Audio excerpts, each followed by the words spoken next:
ప్రభు సన్నిధిలో ఆనందమే ఉల్లాసమే అనుదినం ప్రభు ప్రేమలో నిస్వార్థమే వాత్సల్యమే నిరంతరం ప్రభు సన్నిధిలో ఆనందమే ఉల్లాసమే అనుదినం ప్రభు ప్రేమలో నిస్వార్థమే వాత్సల్యమే నిరంతరం. హల్లెలూయా హల్లెలూయా హల్లెలూయా ఆమేన్. హల్లెలూయా హల్లెలూయా హల్లెలూయా హల్లెలూయా ఆమేన్. హల్లెలూయా. ప్రభు సన్నిధిలో ఆనందమే ఉల్లాసమే. ఈ పరిశుద్ధ స్వరం అనే కార్యక్రమాన్ని వీక్షిస్తున్న టీవీలో ఉన్న మీకు కూడా నా హృదయపూర్వకమైన వందనాలు తెలియజేస్తూ ఉన్నాను. ఈ వాక్యాలు మీకు ఉపయోగకరంగా ఉన్నప్పుడు మీరు యూట్యూబ్లో కూడా వెళ్ళి పరిశుద్ధ స్వరం అని టైప్ చేసి మన కార్యక్రమాలని చూడండి, చూసి సబ్స్క్రైబ్ చేయండి.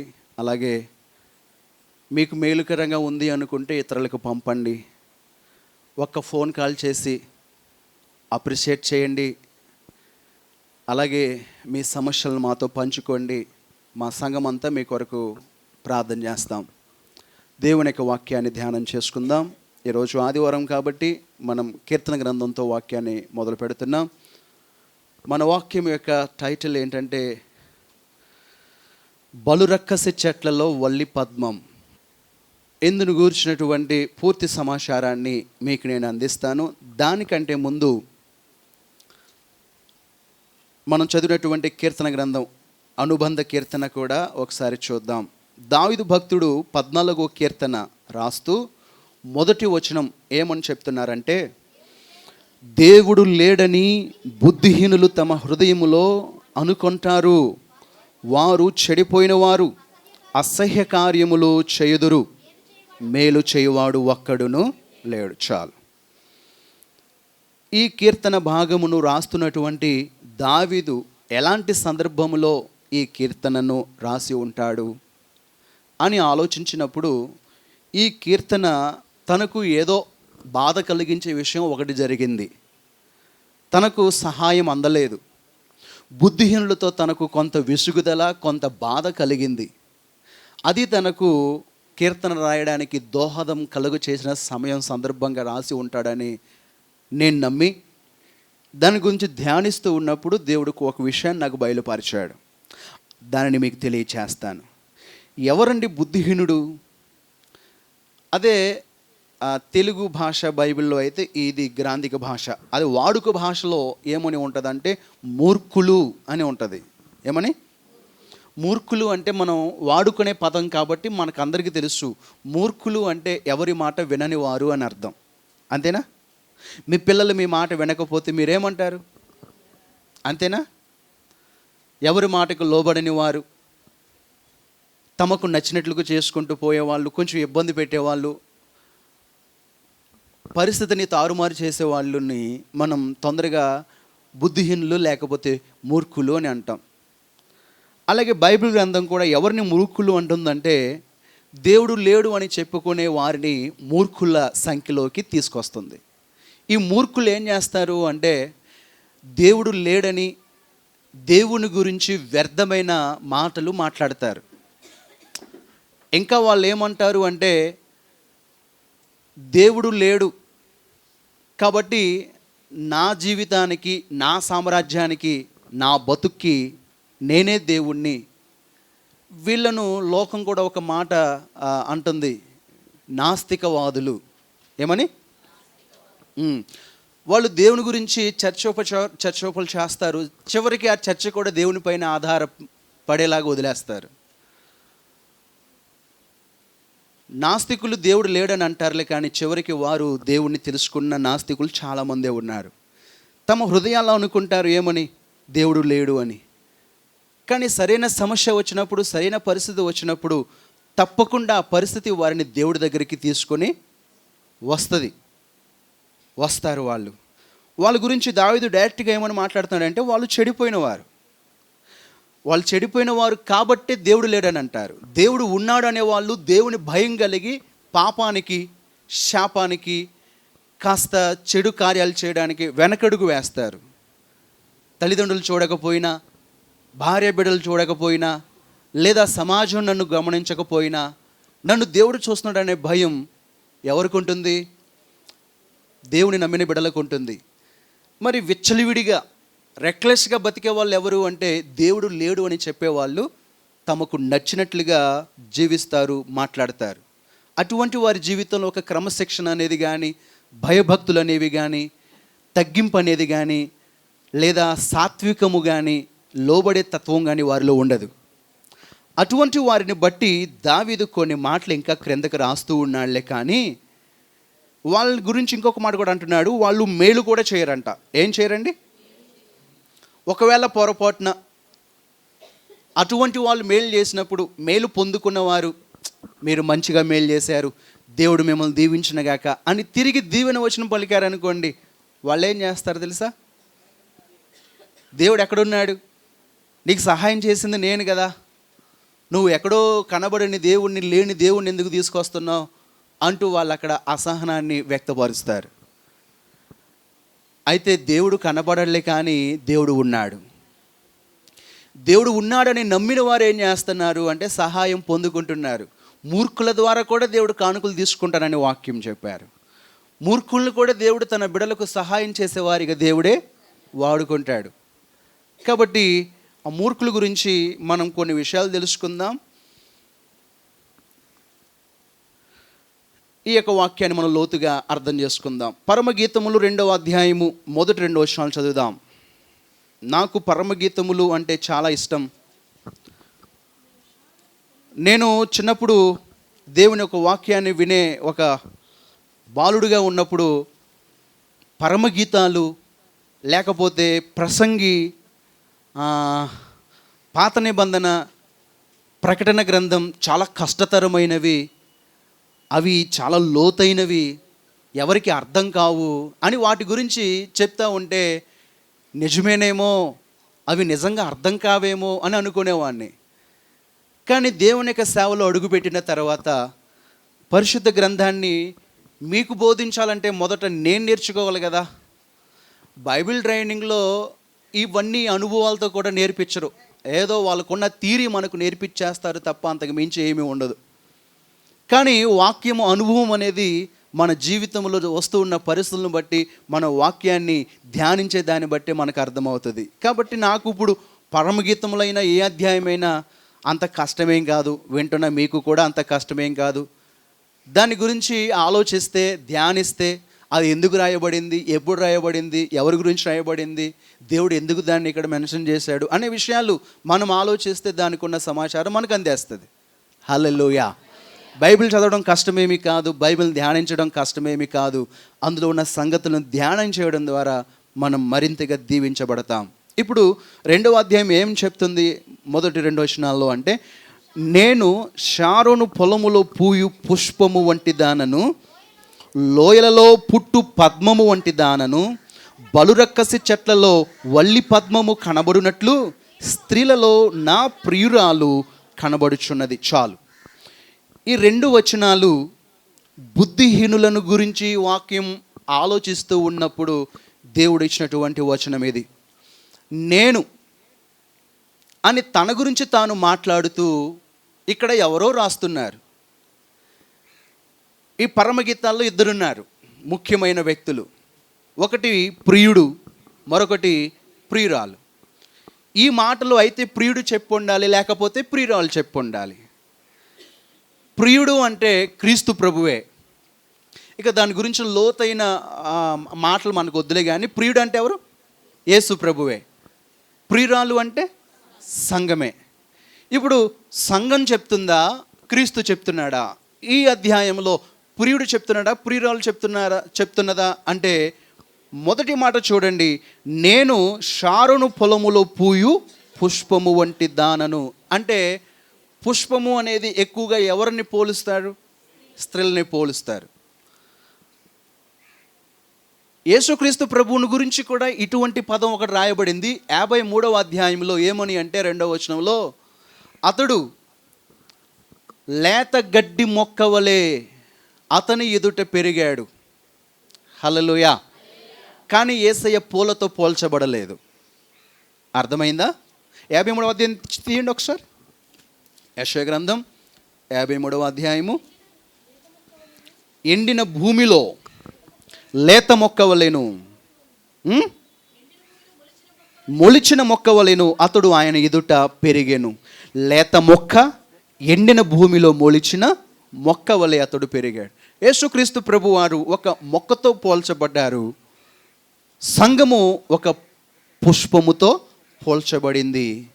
ఇక్కడ ఏమని అంటుంది?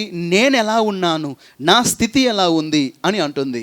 షారోను అనేటటువంటి ఇజ్రాయేలు భూభాగములో ఉన్నటువంటి వ్యవసాయ భూమి, కొంత విడనాడబడినటువంటి భూమి, వ్యవసాయానికి పనికిరానటువంటి గచ్చ పొదలతో ముళ్ళ పొదలతో ఉన్నటువంటి భూమిలో ఒక పుష్పము మొలిచింది. అది ఎలా ఉంది దాని పరిస్థితి అంటే, లోయల్లో పుట్టు పద్మము వంటి దానను, నేను అలాంటి దానను. అలాగే బలురక్కసి చెట్లలో వల్లి పద్మము కనబడుచున్నట్లు స్త్రీలలో నా ప్రియులు కనబడుచున్నది. పై వచనం ప్రియురాలు మాట్లాడుతుంది నేను ఇలా ఉన్నాను అని. 2వ వచనం ఎవరు మాట్లాడుతూ ఉన్నారు? ప్రియుడు మాట్లాడుతూ ఉన్నాడు, నా ప్రియురాలు ఇలా కనబడుతూ ఉంది. దేవుడు ఆకాశం నుండి నరులను చూస్తూ ఉన్నాడు. నరులు దేవుని దృష్టికి ఆయన నాటిన మొక్కలే అని వాక్యం సెలవిస్తూ ఉంది. ఇప్పుడు పువ్వు ఎక్కడ ఉంది అంటే బలు రక్కసి చెట్ల మధ్యలో ఉంది. బలు రక్కసి చెట్లు అంటే ముళ్ళ చెట్లు, గచ్చ పొదలు, కీడు కలుగు చేసేటటువంటి పరిస్థితులు అని అర్థం. యెషయా గ్రంథం 7వ అధ్యాయము 24వ వచనంలో, ఈ దేశమంతయు గచ్చ పొదలతో బలురక్కసి చెట్లతో నిండి ఉంటుంది, కాబట్టి బాణములను విండ్లను చేత పట్టుకొని జనులు అక్కడికి పోతారు. అంటే అడవి అన్నమాట, అడవి లాంటిది. ఎవడైనా వేట ఆడాలి అంటే ఎక్కడికి వెళ్తాడు? ఏషావులాగా అడవికే వెళతాడు. అక్కడ ఏముంటాయి? ముండ్ల చెట్లు, గచ్చ పొదలు, ఆటల్లోనే ప్రమాదకరమైన జంతువులు. అవునా పిల్లలు? పాములు, అవునా కదా? లేళ్ళు, జింకలు, చెప్పండి అందరూ కూడా ఉంటాయి. ఇవన్నీ కూడా అడవిలో. వీటన్నిటిని ఎక్కడ వాడతారు, ఎక్కడ పట్టుకుంటారు? అంతే కదా. ఇశ్రాయేలు యొక్క దేశము అలా అయిపోయింది అని చెప్పి బలురక్కసి చెట్లతో ఆ ప్రాంతాన్ని పోల్చారు. అలాగే 9వ అధ్యాయం యెషయా గ్రంథం 18వ వచనం కూడా చూస్తే, భక్తిహీనత అగ్ని వల్ల మండుచున్నది, అది గచ్చ పొదలను బలురక్కసి చెట్లను కాల్చి అడవి పొదలలో రాజును అవి దట్టమైన పొగవలే చుట్టుకొనుచు పైకెళ్ళేస్తూ ఉంది. అలాగే 10వ అధ్యాయం యెషయా గ్రంథం 17వ వచనం కూడా చూసినట్లయితే, ఇశ్రాయేలు యొక్క వెలుగు అగ్నియు అతని పరిశుద్ధ దేవుడు జ్వాలయు అగును, అది అష్షూరు యొక్క బలురక్కసి చెట్లను గచ్చ పొదలకును అంటుకొని ఒక దినమున వాటిని మృంగివేయును. ఆమెన్. అగ్నిని ఒక మింగేసే ఒక సర్పముతో పోలుస్తారు. అగ్ని ఎక్కడన్నా రాజుకుంది అంటే అక్కడ ఎంత గొప్ప వస్తువులు ఉన్నా, ఎంత గొప్ప కట్టడాలు ఉన్నా, ఎంత గొప్ప పరిస్థితులు ఉన్నా మొత్తం నేలమట్టం అయిపోయి బూడిద మిగులుతుంది అక్కడ. అది మింగేస్తుంది అన్నమాట. దేవుడు ఏమని చెప్తూ ఉన్నారు అంటే, అష్షూరు సైన్యమును బలురక్కసి చెట్లతో పోలుస్తూ ఉన్నాడు. ఆ బలురక్కసి చెట్లు అంటే ముళ్ళ చెట్లు, బాధ కలిగించే మనుషులు. వాళ్ళను మింగేసే జ్వాల ఎవరు అంటే దేవుడే. హల్లెలూయా. ఎవరండి? దేవుడే. మీరు ఆలోచించండి, యెషయా గ్రంథంలోనే 37వ అధ్యాయంలో సన్హెరీబు హిజ్కియాపై యుద్ధానికి వస్తాడు. అప్పుడు దేవుడు తనకు న్యాయం చేయాలి అని, సహాయం చేయాలని హిజ్కియా దేవుని మందిరానికి వెళ్ళి ప్రార్థన చేసినప్పుడు దేవుడు ఒక దూతను పంపిస్తాడు. ఆ దూత ఆ రాత్రి సన్హెరీబు సైన్యం మీదకి వచ్చి 185,000 మందిని ఒక్క రాత్రిలో మట్టు పెడితే, తెల్లారేసరికి అక్కడ ఉన్న సైన్యం అంతా శవాలై పడి ఉన్నారు. అక్కడ దేవుడు యుద్ధం చేశాడు. ఈ సన్హెరీబు సైన్యము కూడా బలురక్కసి చెట్లతో పోల్చబడిందే. నా ప్రియమైన సహోదరి సహోదరులారా, మీరందరూ వల్లి పద్మములు అంటువారు.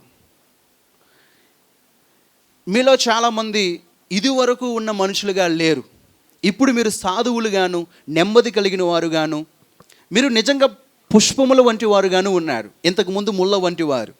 మీరు మాట్లాడితే ఇతరులు భయపడేవాళ్ళు, అవునా? మీలోనే కొంతమంది చెప్పారు, అమ్మో ఈవిడు మాట్లాడితేనా నాకు భయం వేసేది అని. కానీ వాళ్ళు అలా ఉన్నారా? ఇప్పుడు లేరు. అలాగే కొంతమంది పురుషులను చూస్తే ఎప్పుడు కదా లోక వ్యక్తులుగా త్రాగుచు భయంకరమైన వ్యక్తులుగా ఉండేవాళ్ళు, కానీ ఇప్పుడు మారిపోయారు. దేవుడు ఒక ముళ్ళును పువ్వుగా మార్చేశాడు. హల్లెలూయా. కఠినమైన వ్యక్తులను, పనికిరానటువంటి వ్యక్తులను, బలురక్కసి చెట్ల వల్ల ఉన్నటువంటి వారిని ఆయన పువ్వులుగా, పువ్వు అంటే చాలా సున్నితమైనది, చాలా చాలా నాజుగ్గా ఉండేది. అది తొందరగా వాడిపోయేది, తొందరగా రాలిపోయేది, తొందరగా అది పాడైపోయేది. అయినప్పటికీ కూడా దాని సౌందర్యం, దాని యొక్క పరిమళం, దాని యొక్క అందం ఎంతో గొప్పది. దేవుడు మనల్ని అలాగే పోల్చాడు. యేసుక్రీస్తు ప్రభువారు భూమి మీద బతికింది 33.5 సంవత్సరాలే, కానీ ప్రపంచానికి సరిపడనంత, ప్రపంచానికి చాలినంత సందేశాన్ని ఆయన ఇచ్చేసి వెళ్ళిపోయాడు. ఒకప్పుడు ప్రభువును ద్వేషించేవాళ్ళు, ప్రభువును దూషించేవాళ్ళు, ప్రభు గురించి అవమానంగా మాట్లాడేవాళ్ళు, సువార్తను హింసించిన వాళ్ళు కూడా తర్వాత కాలంలో క్రీస్తును వెంబడించేవారిగా, క్రీస్తు ప్రేమను ప్రకటించేవారిగా, క్రీస్తు గురించే మాట్లాడేవారిగా దేవుడు మార్చేశాడు. దేవునికి మహిమ కలుగునుగాక. హల్లెలూయా. దేవుడు అలా మార్చివేస్తాడు.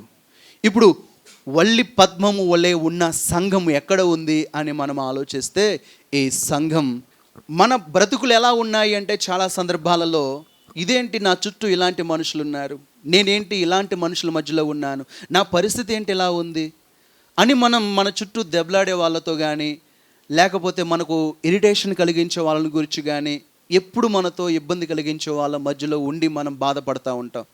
ఇంట్లోనే ఉన్నా, లేదా మన ఇంటి చుట్టుప్రక్కల అలాంటి వాళ్ళు ఉన్నా, మనం పని చేసే దగ్గర అలా ఉన్నా, లేకపోతే మన చుట్టూ ఉన్న సమాజం అలాగే ఉన్నా, మనం కొన్నిసార్లు బాధపడుతూ ఉంటాం. నేనేంటి ఇక్కడ ఉన్నాను, ఇక్కడ నుంచి ఇంకెక్కడికైనా వెళ్ళిపోదామా అనిపిస్తుంది. దావీదు అంటాడు, నాకు రెక్కలుంటే గువ్వ వల్ల నేను ఇంకెక్కడికైనా వెళ్ళిపోయి ప్రశాంతంగా ఉండేవాడనే అని అంటాడు. మనకేం రెక్కలు లేవు. ఒకవేళ మనం ఇక్కడ నుంచి ఇంకో చోటుకు వెళ్దామన్నా అక్కడ కూడా బలురక్కసి చెట్లే ఉంటాయి. మనం ఇంకెక్కడికి వెళ్ళినా అలాంటి మనుషులే ఉంటారు. మనం ఎక్కడ ఉన్నామో అక్కడే మనకు మనశ్శాంతి, నెమ్మది, సమాధానం కావాలి అంటే మనం ఒక తోటగా ఉన్నాము కాబట్టి మన చుట్టూ కంచె వేయాల్సింది ఎవరు? దేవుడే. యోబు ఇంటి చుట్టూ కంచె వేసినట్లుగా నీ ఇంటి చుట్టూ, మన సంఘం చుట్టూ ప్రభు కంచె వేస్తాడు. నీ జీవితం చుట్టూ ప్రభు కంచె వేస్తాడు. ఎవరెవరైతే నిన్ను గాయపరుస్తున్నారో, నేను బాధ పెడుతున్నారో, నీకు ఇబ్బందిగా ఉన్నారో, నీకు రక్తం వచ్చేలాగా రక్కేస్తూ ఉన్నారో, కొన్ని మాటల ద్వారా నీ హృదయాన్ని గాయపరుస్తూ ఉన్నారో, అలాంటి మనుషుల మధ్య నువ్వు ఉన్నట్లయితే నీకు భద్రతను, క్షేమమును ఇచ్చేవారెవరు? యేసుక్రీస్తు ప్రభువే. దేవునికి మహిమ కలుగునుగాక. హల్లెలూయా. ఈ కీర్తన రాయడానికి గల ప్రధాన కారణం ఏంటి అంటే, దావీదు ఒక మూర్ఖుని ఎదుర్కొన్నాడు. కొన్నిసార్లు మనం కూడా మూర్ఖుల సహాయాన్ని కోరాల్సి వస్తుంది. అధికారులు కొన్నిసార్లు మూర్ఖులై ఉంటారు. పదవిలో ఉన్న వాళ్ళు కొన్నిసార్లు బుద్ధిహీనులై ఉంటారు. తమ దగ్గరికి వచ్చే బీదలను కానీ, తమ దగ్గరికి వచ్చే దీనులను కానీ, అభాగ్యులను కానీ వాళ్ళు చాలా చులకనగా చూస్తారు. వాళ్ళు చాలా నీచంగా చూస్తారు. వాళ్ళని త్రోసిపుచ్చుతారు, అసలు పట్టించుకోరు. దేవుని యొక్క వాక్యం ఇలా సెలవిస్తూ ఉంది. లూకాసు వార్త 18వ అధ్యాయంలో బుద్ధిహీనుడైన ఒక న్యాయాధిపతి ఉన్నాడు. అతను ఎవరికి తల వంచేవాడు కాదు, ఎవరి మాట వినేవాడు కాదు, ఎవరికి సహాయం చేసేవాడు కాదు. ఒక దీనురాలు, ఒక వృద్ధురాలు, ఒక విధవరాలు. ఆమె ప్రతిదినము అతని దగ్గరికి వెళ్ళి న్యాయం తీర్చమని అడుగుతూ ఉంటుంటే ఆయన న్యాయం తీర్చకపోగా ఆమెను తిరిగిరా అని మరలా తన దగ్గరికి రప్పించుకుంటున్నాడు. ఏదైనా ఒక పని తన వల్ల కాకపోతే, నా వల్ల కాదు, మరొక చోటుకు వెళ్ళు అంటే మనం ఇంకొక చోటుకు వెళ్ళి ఆ పని చేయించుకుంటాం. కానీ కొంతమంది ఏం చేస్తారంటే, వాళ్ళ ద్వారా ఆ పని జరగకపోయినా వాళ్ళని 10 సార్లు తిప్పించుకోవాలనే చెడ్డ ఆలోచనతో తమ దగ్గరికి 10 సార్లు తిప్పించుకుంటారు. చివరికి అది జరగదు అంటారు. అప్పుడు ఎంత కోపం వస్తుంది, ఎంత బాధ కలిగిద్ది, అవునా కదా? ఇటువంటివి ప్రభుత్వ రంగ సంస్థల్లో చాలా జరుగుతూనే ఉంటాయి. కాళ్ళు నొప్పులు వచ్చేలాగా, చెప్పులు అరిగిపోయేలాగా తిరుగుతూ ఉంటారు. ఇటువంటి అన్యాయపు వ్యక్తులు భూమి మీద ఉన్నారు. ఈ అన్యాయపు వ్యక్తులకైనా ఒక రోజున జాలి కలుగుతుందంట. అయితే నువ్వు ప్రతిదినము ప్రార్థన చేస్తూ ఉంటే న్యాయాధిపతి అయిన దేవునికి జాలి కలగదా? కాబట్టి మీరు ప్రతినిత్యం ప్రార్థిస్తూ ఉండాలి అనడానికి ప్రభు చెప్పారు. అలాగే భూమి మీద దావీదుకు తారసపడిన, దావీదుకు ఎదురైన ఒక వ్యక్తి పేరు నాబాలు. చెప్పండి, ఏ బాలు? ఫుట్బాల్ కాదు, చెప్పండి, టెన్నిస్ బాల్ కాదు, కార్క్ బాల్ కాదు, నీ బాలే. నీ బాల, నా బాల? నా బాలు. ఈ నాబాలు అనే పేరు కలిగినటువంటి వ్యక్తి వట్టి మూర్ఖుడు అని పనివాళ్ళు అన్నారు. భార్య అన్నది మోటువాడు అని వాక్యం కూడా అంటుంది. మీలో చాలామంది అనొచ్చు, అచ్చం నా మొగుడు కూడా అలాంటి వాడేనండి, అచ్చం నా భర్త కూడా అలాగే ఉంటాడండి, వాళ్ళు చెప్తే వినడండి, అసలు అర్థం చేసుకోడండి, విసిగిస్తూ ఉంటాడండి, అన్నీ వ్యతిరేకంగానే ఉంటుందండి మా ఇంట్లో పరిస్థితులు అని ఒకవేళ మీరు అనుకున్నట్లయితే ఆ నాబాలుని దేవుడు మంచి బాలుడిగా మార్చివేయునుగాక. ఏ బాలుడిగా? అవును. ఈ నాబాలు గురించి, అబిగేలు గురించి కొన్ని విషయాలు మనం తెలుసుకుందాం. అబిగేలు అంటే అర్థం సంతోషమ్మ. ఏంటి చెప్పండి? నేను పెట్టిన పేరు అన్నమాట. అంటే దానికి అర్థం ఆనందమయమైన దేవుడు నాకు తోడుగా ఉంటాడని అర్థం. కానీ ఆనందం అంటే సంతోషమే కదా. ఇతని పేరు ఈమె పేరు సంతోషమ్మ. నాబాలు అంటే అర్థం మూర్ఖుడు. చెప్పండి, మూర్ఖుడు అంటే వీడే బలు రక్కసి చెట్లతో పోల్చబడ్డాడు. ఈమె వల్లి పద్మముతో పోల్చబడింది. ఒకే చెట్టుకి, గులాబీ చెట్టుకి ముళ్ళు ఉంటాయి, పూలు ఉంటాయి, అవునా కదా? మనం పూలను ఇష్టపడతాం, ముళ్ళను ఇష్టపడం. కొంతమంది మనుషుల్లో రెండు రకాల గుణాలు కూడా ఉంటాయి. ఒకే ఇంట్లో మూర్ఖులు ఉంటారు, మంచి వాళ్ళు ఉంటారు. కొన్ని సందర్భాలలో భార్యను గయ్యాలిది అంటారు, భర్తలు చాలా విషయాల్లో సౌమ్యంగా ఉండొచ్చు కాదా? నాబాలు మూర్ఖుడు అంటే మా భర్త కూడా మూర్ఖుడు అంటున్నారా? భార్యలు లేరా అలాగా? ఆర్ఆర్కే మూర్తి గారు అన్నారు, గయ్యాలి భార్యతో పెట్టుకుంటే కయ్యానికి కొదువే లేదంట. ఏంటంట? గయ్యాలి భార్య ఉంటే కయ్యానికి కొదువే లేదంట. సో భార్య భర్తలుగా, పిల్లలుగా, ఒక కుటుంబముగా మీరు ఉన్నప్పుడు ఒకళ్ళు అలా ఉండొచ్చు, ఒకళ్ళు ఇలా ఉండొచ్చు. కానీ ఇద్దరు సమానంగా తగ్గించుకుని ప్రేమగా ఉండాలని ఈ వాక్యం సెలవిస్తూ ఉంది. దేవుడే సంఘానికి బలురక్కసి చెట్లను తోడుగా ఉంచాడు. ఎందుకు అంటే సంఘం ఆయా సందర్భాల్లో దేవుని మాట వినకుండా, లోబడకుండా ఉంటుంది.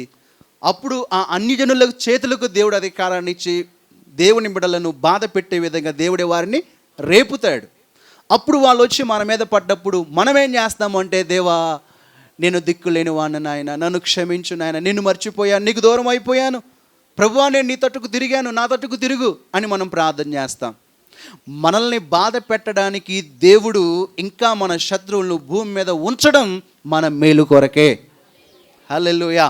ఒక ప్రశ్న ప్రతి ఒక్కరిని తొలిచి వేస్తూ ఉంటుంది, తినేస్తూ ఉంటుంది. అదేంటంటే, దేవుడు సాతానుని పూర్తిగా తీసేస్తే అసలు గొడవలే ఉండవు కదా?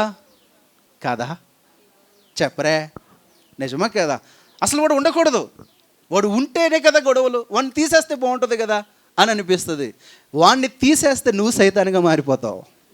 నువ్వు సాతానుగా మారకూడదని, నువ్వు దేవునికి దూరం అవ్వకూడదని సాతానుని దేవుడు ఇంకా నీ మేలు కొరకే భూమి మీద ఉంచాడు. వాడు శోధించకపోతే నువ్వు సువర్ణంగా మారవు. దేవుడు శోధించడు, కానీ శోధించే అపవాదికి మనలను అప్పగిస్తాడు. హల్లెలూయా.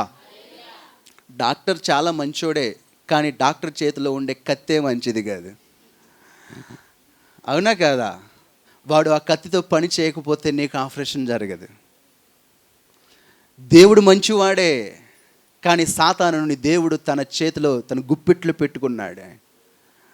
వెళ్ళు, సౌలును వెళ్ళి శోధించు. దేవుడు వదిలేసినప్పుడు దేవుని ఆత్మ ఆటోమేటిక్గా సౌలు మీద నుంచి వచ్చేసినప్పుడు దురాత్మ వెళ్ళి వానిని ఆవరించాడు, కలవరం పుట్టించాడు, గందరగోళం సృష్టించాడు. పిచ్చోడైపోయాడు సౌలు, దయ్యం పట్టినవాడై పిచ్చి పిచ్చి మాటలు మాట్లాడుతూ ఉన్నాడు. కారణం దేవుని ఆత్మ అతని మీద, దేవుని అభిషేకం అతని మీద నుంచి దాటిపోయింది. మరలా అతనికి సమాధానం నెమ్మది కలగడానికి ఎవరిని పిలవాల్సి వచ్చింది? ఆత్మ కలిగిన మరొకరిని పిలవాల్సి వచ్చింది. దావీదు ఆత్మ కలిగిన వాడు వచ్చి పాట పాడుతూ ప్రభువుని ఆరాధిస్తూ ఉంటుండగా సౌలుకు పట్టిన దురాత్మ వదిలిపోయింది.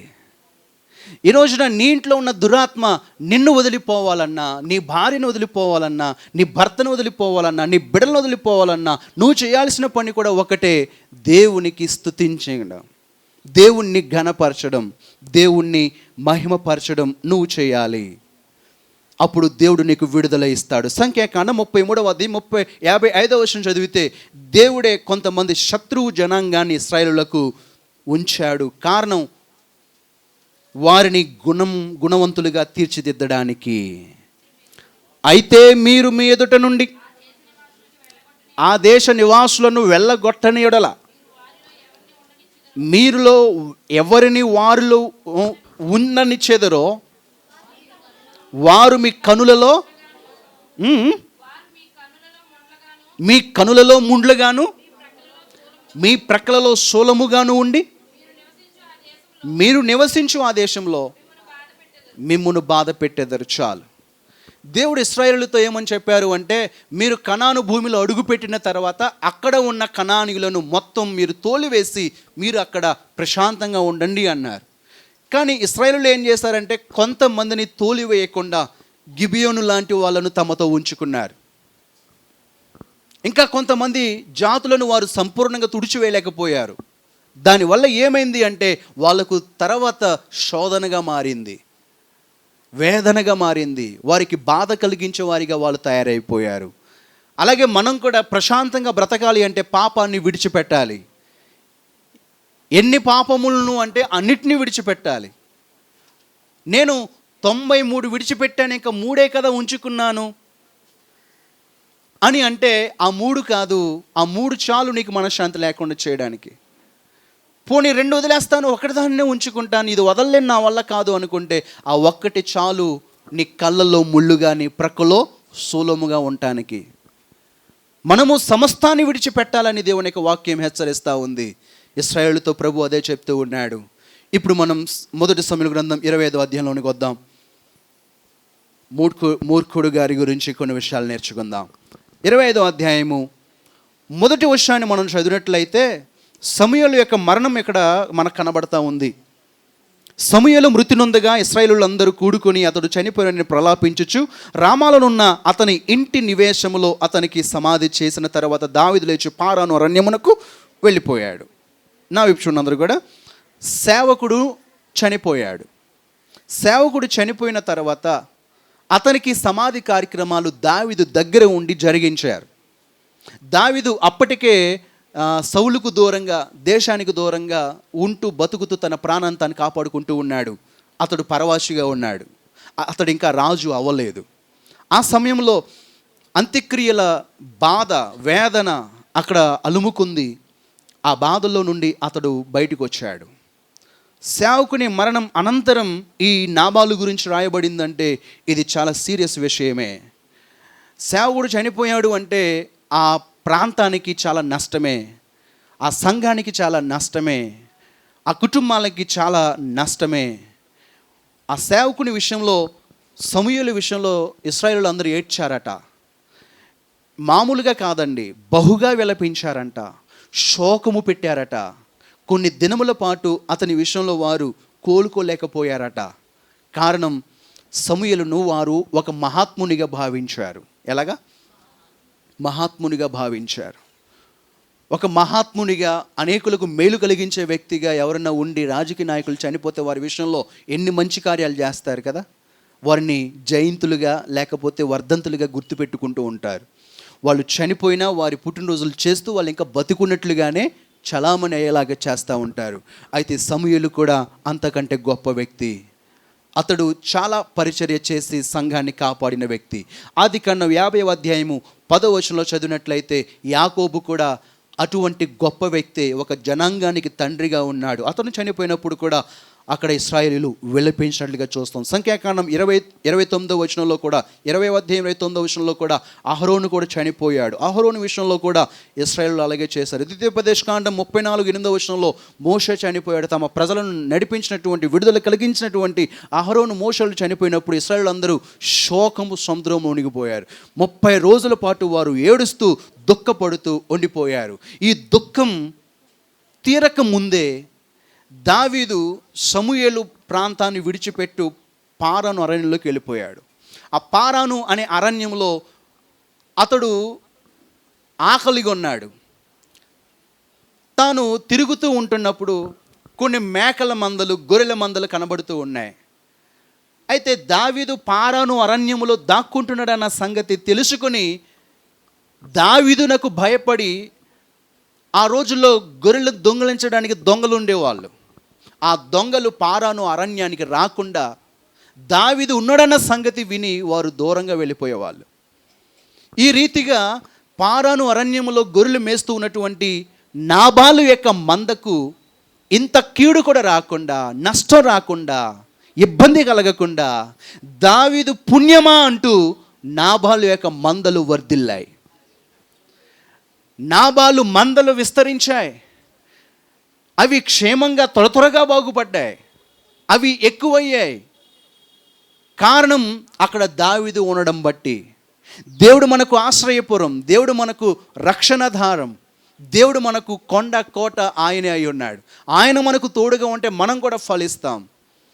ఇక్కడ నాబాలు బహుగా ఫలించడానికి గల కారణం పక్కన దావీదు ఉండడం బట్టే. హల్లెలూయా. నా ప్రియమైన దేవుని బిడ్డలారా, నాబాలు గొర్రెలను కలిగి ఉండడం అనేది అతనికి ఒక ఆస్తిగా ఉంది. ఆ ఆస్తిని బట్టి అతడు మూర్ఖుడయ్యాడు, గర్విష్ఠుడయ్యాడు. ఏమీ లేనప్పుడు చాలామంది దీనులై ఉంటారు.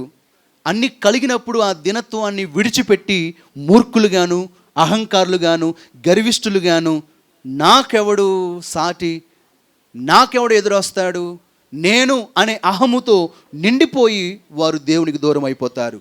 మంచితనాన్ని విడిచిపెడతారు. యోబు గ్రంథాన్ని మనం గమనిస్తే ఆ రోజుల్లో గొర్రెలు కలిగినటువంటి వారు గొప్ప ఆస్తిపరులుగా పరిగణించబడ్డారు. ఈ రోజున వ్యాపారాలు చేసేవాళ్ళు ధనవంతులయ్యారు. ముఖేష్ అంబానీ లాంటి వాళ్ళు కానీ, అదానీ లాంటి వాళ్ళు కానీ, లేకపోతే టెస్లా, టాటా లాంటి వాళ్ళు కానీ, వీళ్ళందరూ కూడా వ్యాపార సామ్రాజ్యంలో ధనవంతులయ్యారు. కానీ ఆ రోజుల్లో ఎక్కువ మంది పిల్లలు, ఎక్కువ జీవాలు ఉండేవాళ్ళే ధనవంతులుగా, ఆస్తిపరులుగా పిలువబడ్డారు. యోబు గ్రంథం 1వ అధ్యాయం 3వ వచనం చదివితే యోబు కూడా 7,000 గొర్రెలు కలిగి ఉన్నాయి. అలాగే 2వ సమూయేలు గ్రంథం 19వ అధ్యాయం 32వ వచనం చదివినట్లయితే బర్జిలై అనే ఒక వ్యక్తి ఉన్నాడు. ఎవరండి అతను?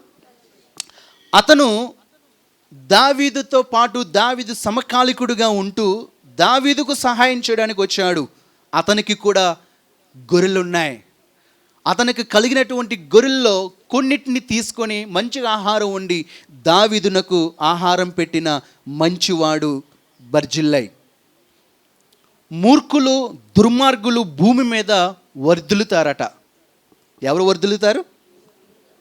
వర్ధిల్లుతారు. కీర్తన గ్రంథం 73వ అధ్యాయం 3 నుంచి 7వ వచనం చదివితే వాళ్ళు వర్ధిల్లుతారు. ఎందుకంటే వాళ్ళు దురాశపరులై ఉంటారు, వారు అక్రమకారులుగా ఉంటారు, వాళ్ళు కోరినట్లుగా వాళ్ళు బ్రతుకుతారు. కాబట్టి వాళ్ళు ఈజీగా డబ్బును సంపాదించి గొప్ప వాళ్ళు కాగలరు. అయితే వారి పరిస్థితి ఎలా ఉంటుందో చూద్దాం. భక్తిహీనుల క్షేమము నా కంట కనబడినప్పుడు గర్వించు వారిని బట్టి నేను మత్సరపడి తిని. మరణమందు వారికి యాతనలు లేవు, వారు పుష్టిగా ఉన్నారు. ఇతరులకు కలుగు ఇబ్బందులు వారికి కలుగవు, ఇతరులకు పుట్టినట్లు వారికి తెగులు పుట్టదు. కావున గర్వము కంఠహారము వలె వారిని చుట్టుకొనుచున్నది, వస్త్రము వలె వారు బలత్కారమును ధరించుకొని ఉన్నారు. కొవ్వు చేత వారి కనులు మెరకలై ఉన్నవి, వారి హృదయాలోచనలు బయటికి కానవచ్చుచున్నవి. ఎగతాళి చేయొచ్చు, బలాత్కారము చేయొచ్చు, కీడును గురించి వారు మాట్లాడుదురు, గర్వముగా మాట్లాడుదురు. చాలు. ఈ మాటలు ఖచ్చితంగా దావీదే రాశారు. కానీ ఎవరి గురించి రాశారని వాక్యం చెప్తుంది అంటే నేను అనుకుంటున్నాను ఇది ఖచ్చితంగా నాబాలు గురించే రాయబడింది. ఆసాపు రాసినటువంటి కీర్తన సరిగ్గా దావీదుకు నాబాలుకు ఉన్నటువంటి మధ్య సరిపోయేటటువంటి మాటలే. నాబాలు ఈ రీతిగా గొప్పవాడు, ధనవంతుడు అయ్యాడు, కానీ ప్రయోజనం ఏమీ లేదు. చూడండి, 2వ వచనం చదువుతున్నాను. 1 సమూయేలు గ్రంథం 25:2. కర్మెలులోని మాయనునందు ఆస్తిగలవాడు ఒకడు కాపురం ఉండెను. అతడు బహుభాగ్యవంతుడు. అతనికి 3,000 గొర్రెలు, 1000 మేకలు ఉన్నాయి. అతడు కర్మెలులో తన గొర్రెల బొచ్చు కత్తిరించుటకై పోయి ఉండెను. ఇతని గురించి ఏమని రాయబడింది అంటే అతడు భాగ్యవంతుడు. అందరు చెప్పండి. భాగ్యవంతుడు అంటే అర్థం ఆస్తి కలిగిన వాడు, ఐశ్వర్యము కలిగిన వాడు, భార్య ఉంది, బిడ్డలు ఉన్నారు, ఆస్తి ఉంది. అతడు నిజంగా భాగ్యవంతుడే. కానీ అతనికి గుణం లేదు. ఏం లేదు? అతనికి ఏమున్నాయి ఆస్తులుగా? 3,000 గొర్రెలు ఉన్నాయంట, 1000 మేకలు ఉన్నాయంట. అయితే ఇతను ఇంత భాగ్యవంతుడై ఉండి కూడా మూర్ఖుడుగా, కంటకుడుగా ఉన్నాడు. కానీ ఇతని అదృష్టం ఏంటంటే ఒక అందమైన, సుబుద్ధి కలిగిన, రూపసి కలిగిన ఒక చక్కని భార్యను అతడు కలిగి ఉన్నాడు. కొన్నిసార్లు కొన్ని జంటలను చూస్తే అసలు వీరు భార్యాభర్తలేనా అనేటట్లుగా మనకు అనిపించవచ్చు. ఆమెను చూస్తే గయ్యాలుగాను, ఈయనను చూస్తే ఏమి మాట్లాడిన వాడు కానీ కనబడతారు. కొన్ని కుటుంబాలలో భార్య దీనురాలై ఏమీ మాట్లాడందై ఉంటే భర్త మాత్రం ఎగసి ఎగసి మిడతలాగా పడతా ఉంటాడు కాదా? భార్యలు అంటూ ఉంటారు, ఏమండి కాస్త ఆగండి, కాస్త ఆగండి, కాస్త తగ్గండి, ఆగండి, అందరు చూస్తున్నారు అని చెప్పి అంటూ ఉంటుంది. కానీ ఆయన మాత్రం రెచ్చిపోతూ ఉంటాడు. అంతేలేండి, ఇద్దరు ఒకేలాగా ఉంటే అలాగా, అవునా కదా? ఇద్దరు దీనులైన నోట్లో 4 లేని వాళ్ళుగా ఉంటే ఎలా బతుకుతారు? ఎవరికొకరు 4 ఉండాలిగా. ఉండాలా వద్దా చెప్పండి? భార్య భర్తలు ఇద్దరు దెబ్బలాడుకొని కోర్టుకి వెళ్ళారట. ఎక్కడికి వెళ్ళారు? కోర్టుకి వెళ్ళి మాకు విడాకులు కావాలండి, పిల్లల్ని కూడా మేము పంచుకుంటామని అన్నారంట. అప్పుడు జడ్జి అన్నాడు, పిల్లల్ని ఎలా పంచాలి? మీకు 3 పిల్లలు కదా, మీకు ఆస్తులు పంచడం ఈజీయే కానీ ఇంకేదైనా పంచడం ఈజీయే కానీ పిల్లల్ని ఎలా పంచుకుంటారు? పిల్లల్ని పంచడం కుదరదు కదా అని చెప్పి జడ్జి అంటే ఆ భార్య భర్తలు కొద్దిసేపు బాగా ఆలోచించి అన్నారంట, అయితే మేము ఈ సంవత్సరం కూడా కలిసి ఉండి ఇంకొకరిని కన్నా తర్వాత వస్తామండి అని వెళ్ళిపోయారంట. తీరా చూస్తే వాళ్ళకి మళ్ళీ కవలలు పుట్టారట. అప్పుడు మళ్ళీ ఎంతమంది అయ్యారు? అప్పుడు మళ్ళీ కుదురుతుందా? వాళ్ళకి విడాకులు అవసరం లేకుండా పోయింది. దేవుని ప్రేమని బిడ్డలారా, నాబాలు వట్టి మూర్ఖుడిగా ఉంటే అబిగైల్ ఎలా ఉంది? సుబుద్ధి కలిగిన భార్యగా, రూపసిగా, జ్ఞానవంతురాలుగా, బుద్ధివంతురాలుగా కనబడతా ఉంది. సామెతల గ్రంథం 14వ అధ్యాయం 1వ వచనం చదివినట్లయితే, జ్ఞానవంతురాలు ఇల్లు కట్టుకుంటుంది, 3 రాళ్ళు తన చేతులతో తన ఇంటిని ఓడబెరుకుతుందంట. అబిగయలు జ్ఞానవంతురాలే, బుద్ధిమంతురాలే, తన కుటుంబాన్ని కట్టుకోవడానికి చాలా ప్రయాసపడింది. నాబాలు అంత ధనవంతుడు అవడానికి గల కారణం తన భార్యయే, ముమ్మాటికి భార్యయే. ఎందుకంటే ఏ భర్త అయినా కొంతవరకు సక్సెస్ అవుతున్నాడంటే తన వెనకాల ఫ్యామిలీ చక్కగా ఉంది కాబట్టి అతడు ఎదరికి వెళ్ళగలుగుతూ ఉన్నాడు. అర్థమవుతుందా లేదా? నువ్వు ఏ పనిలోకి వెళ్ళినా నా పిల్లలు ఏమైపోతున్నారో అని బాధపడాల్సిన అవసరం ఉండదు. కారణం మంచి భార్య ఉంది. ఒకవేళ నీ భార్య ఇల్లు వదిలేసేసి, పిల్లలు వదిలేసేసి పుట్టింటికి వెళ్ళిపోయే భార్య అనుకో, ఏం చేస్తావు నువ్వు? ఒకవేళ నీ భార్యకు నీకు సమాధానం లేదనుకో, నీ పిల్లల్ని ఎక్కడ పెడతావు నువ్వు? వాళ్ళకి ఎవరు ఉండి పెడతారు? వాళ్ళ గురించి చింత నీకు ఉండదా? ఒకవేళ నీ భార్య దుబారా ఖర్చులు చేసేదనుకో, నువ్వు ఇంట్లోంచి వెళ్ళగానే నీ బీరువాలో డబ్బులు తీసుకొని 10 చీరలు కొనుక్కొని వచ్చేసే భార్య అనుకో, నీకు సమాధానం ఉంటుందా బయటికి వెళ్ళిన తర్వాత? నేను మళ్ళీ వచ్చేటప్పుడు నా ఇల్లు మొత్తం నాశనం అయిపోద్ది, ఇల్లు వదిలి ఎక్కడికి వెళ్ళకూడదు బాబు అని చెప్పి ఇంట్లోనే ఉంటే ఇల్లు వర్దిలుతుందా? మీరు ఆలోచించండి. దేవుని యొక్క వాక్యం సెలవిస్తూ ఉన్నది, నాబాలు మోటువాడే కానీ భార్య మాత్రం సుబుద్ధి కలిగినది. ఇలాంటి భార్య దొరకడం ఈ మూర్ఖునికి అతని అదృష్టం. అతడు భాగ్యవంతుడే అయినా అతడు ఎలా భాగ్యవంతుడు అయ్యాడు అంటే దేవుడు తనకిచ్చిన భార్యను బట్టి. సామెతల గ్రంథం 31వ అధ్యాయం 10వ వచనం చదివినట్లయితే, సుబుద్ధి గల భార్య యెహోవా యొక్క దానము. అందరు చెప్పండి, చెప్పండి, భర్తలు చెప్పండి, మీ భార్యలు మీకు దానమేనా? చెప్పండి. దానం అంటే ఏంటి చెప్పండి? చెయ్యి చాచిన వానికి చేతిలో ₹1 పెట్టడం లేదా ₹10 పెట్టడం, ఏంటది? దానమేగా. అది మనం అందరం ఎంత భాగ్యవంతులం అంటే, ఎంత అదృష్టవంతులం అంటే, దేవుడు మన భార్యలు మనకి ఎలా ఇచ్చాడట? గర్వపడడానికి ఏమీ లేదు. నేను అందంగా ఉన్నాను కాబట్టి నా వెంటబడి నన్ను పెళ్లి చేసుకుంది, నేను బాగా ఉద్యోగస్తుని కాబట్టి నాకు 10 మంది బతిమాలు నాకు పెళ్లి చేశారు, ఆమెను ఇచ్చి నా వెంట పడ్డారు మా మాయ వాళ్ళు అనడానికి ఏమీ లేదు. ఒకవేళ వాళ్ళు కష్టపడిన వాళ్ళు ఏం చేసినా వాక్యం ఏమని చెప్తుందంటే, నీ భార్యను దేవుడు నీకు ఒక దానంగా ఇచ్చాడు అని నువ్వు నమ్మినట్లయితే నీ భార్యను ప్రేమించి చాలా గౌరవిస్తావు, ఘనపరుస్తావు. నువ్వు అలా గౌరవించడం వల్ల, ఘనపరచడం వల్ల నీ కుటుంబం యొక్క విలువ పెరుగుతుంది, నీ ఆస్తికి సంరక్షణ పెరుగుతుంది. దేవునికి స్తోత్రం కలుగును గాక. హల్లెలూయా. 30వ వచనం కూడా చదవండి. 31:30 విన్నారా? అందము మోసకరము, చెప్పాలందరూ కూడా. అందం మోసకరం, సౌందర్యం. ఈ మాట అందరికీ తెలిసిందే కదా. అబిగయలు ఎలా ఉందంట? రూపసి, గుణవతి, చాలా అందమైనది, సుబుద్ధి కలిగినటువంటి భార్య. ఇటువంటి బుద్ధి జ్ఞానములు కలిగినటువంటి భార్యను దేవుడు ఈ మూర్ఖునికి ఇచ్చాడు. అందంగా ఉండే వాళ్ళకు కాస్త గర్వము ఉంటుందంట. వాక్యం చెప్తుంది, ఆ గర్వము వారిని నాశనానికి కారణమవుతుందంట. అందము అనేది ముఖము లేదా ముఖ కవలికల్లో కాదులే, కానీ అది మన గుణంలో నుండి బయటికి రావాలి. మనం ఎంచుతాం వీళ్ళు అందంగా ఉన్నారు, వీళ్ళు అందంగా లేరు అని.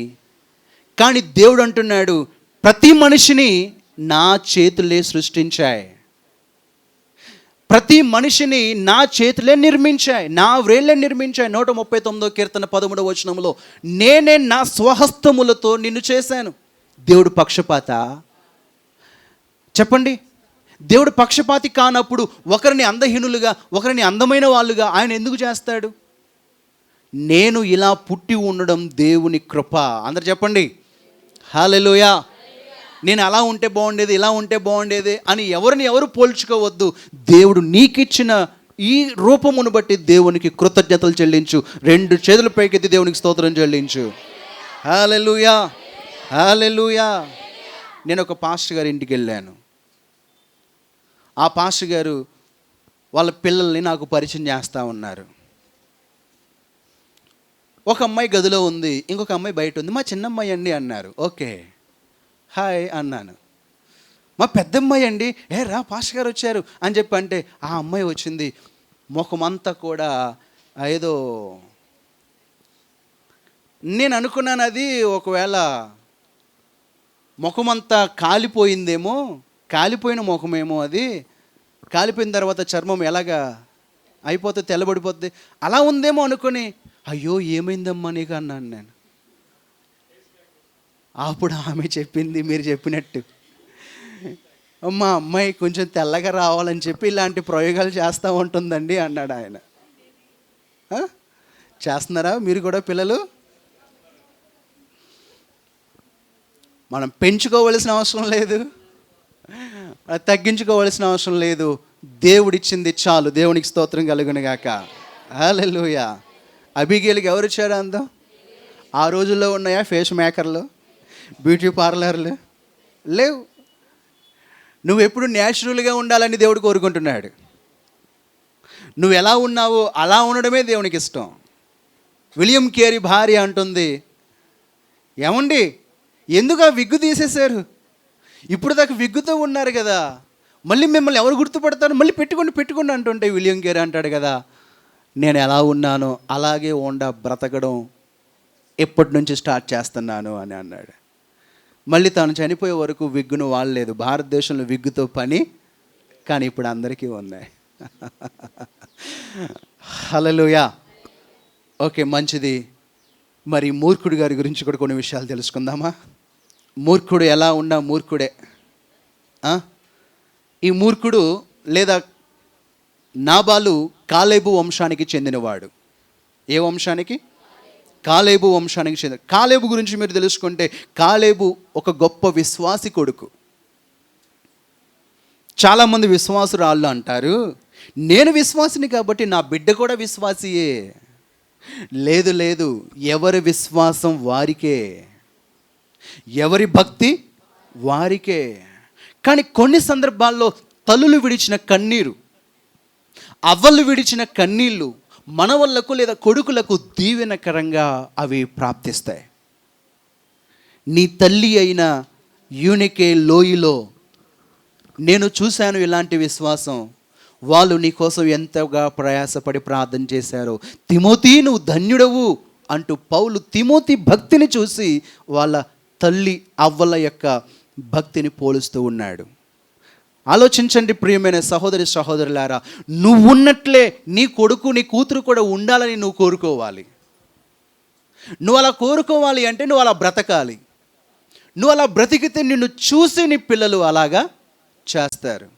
తండ్రి ఏది చేయుట కుమారుడు చూచునో కుమారుడును అదే చేయును అని వాక్యం చెప్తుంది కదా. నీవు ప్రార్థించే వ్యక్తివైతే వాడు ప్రార్థిస్తాడు. నువ్వు మోకరిస్తే వాళ్ళు మోకరిస్తారు. చిన్నపిల్లలు చూసారా?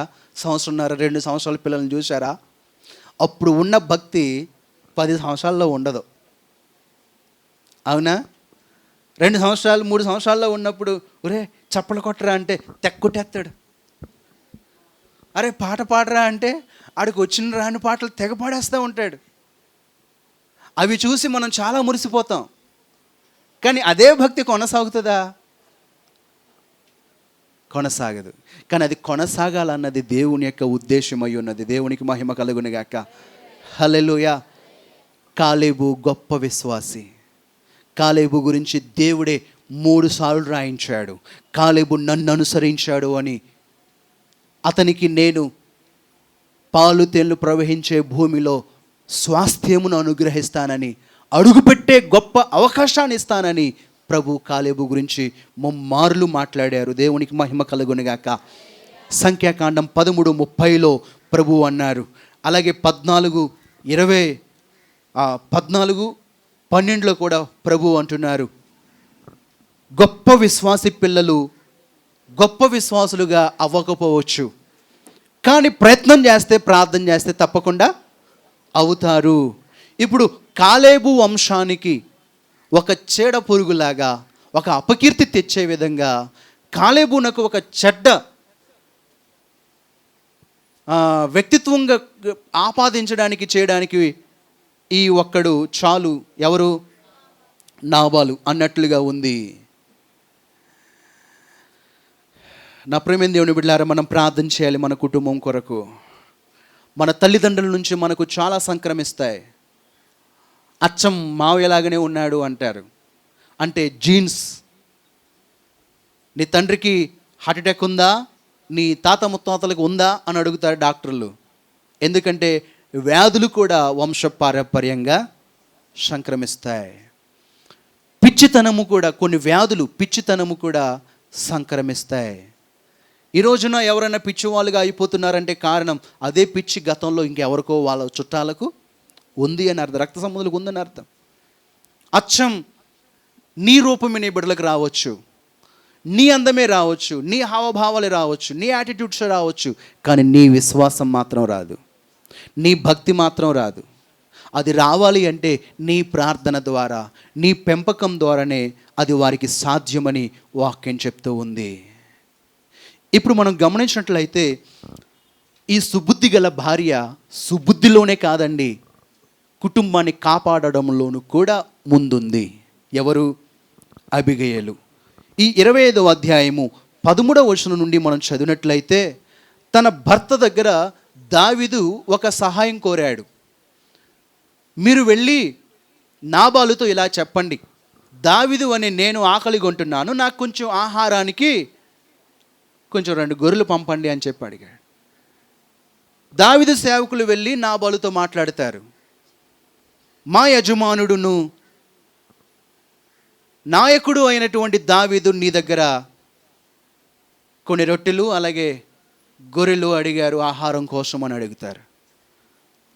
అప్పుడు వాడు అంటాడు కదా, నేను ముఖం ఎరగని వాడు, నాకు బొత్తిగా తెలియని వానికి నా ఆస్తిని నేను ఎలా ఇవ్వగలను?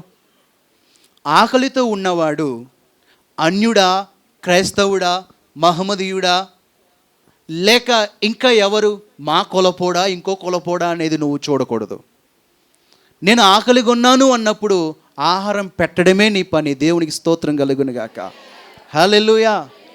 నువ్వెవరువు నీకు నీళ్ళు ఇవ్వడానికి? సమర స్త్రీ అడుగుతుంది యేసు ప్రభుతో, నువ్వెవరువు నీకు నీళ్ళు ఇవ్వడానికి? నువ్వెవరువు నీకు ఆహారం పెట్టడానికి? నీకు మాకు పొత్తు లేదు కదా, బతకడానికి అందరు తినేది ఆహారమే కదా. ఈ ఆహారం విషయంలో కూడా కొంతమంది ఏం చేస్తున్నారు, కులాల్ని మతాల్ని ప్రతిపాదనగా తెస్తూ ఉన్నారు. నాబాలు అంటున్నాడు, నేను బొత్తిగా ఎరగను, ఎరగకపోతే ఆహారం పెట్టవా?